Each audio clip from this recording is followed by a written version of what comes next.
naman, di ba kalalabas mo lang kung magsulat ka ng kanta? Laging binibilisan, parang lupang ditigang. Sa letra mong bilang, walang tigil sa pag-agos, pinapadulas mo lang. Hindi naman super lolo, pero bakit sumasabog ang lahat nakuha mo? Kahit di makapal ang apog, pinagmanhik manaog, ibang klaseng Tagalog, parang alta presyon sa kumakapal na batok. Tapos na ang biruan, walang palapalabok. Huwag kang gumamit ng balding butas sa pagsalok. Magpahagod pag napagod, pag tumagok magpadagok. Laging handa sa pagsusulit kahit walang pasok.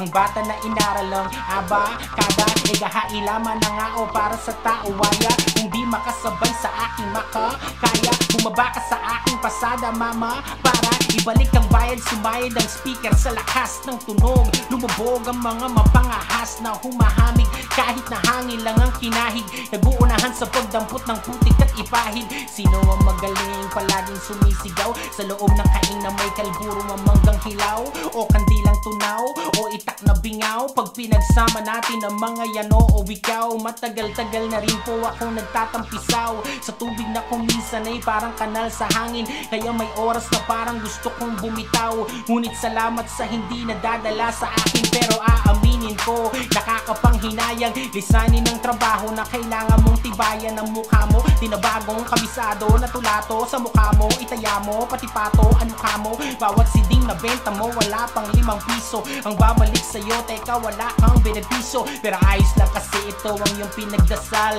Di man kasing bango ng lahat ng nahahalal. Mga nakakarinig, sila ang sumatotal. Pagkakataong humukay ng panibagong bukal na humuhubog sa isip ng mga batang may pangarap. Kahit anong mangyari, huwag kang bibitaw sa yakap, yan ay hindi patapon. Ilabas mo sa kahon, mga letrang mamantika, malasa pa sa hamon. Hayaang ipasa ko sa iyo ang pagkakataong masabi ang mga saloobin simula pa noon. Ikaw naman.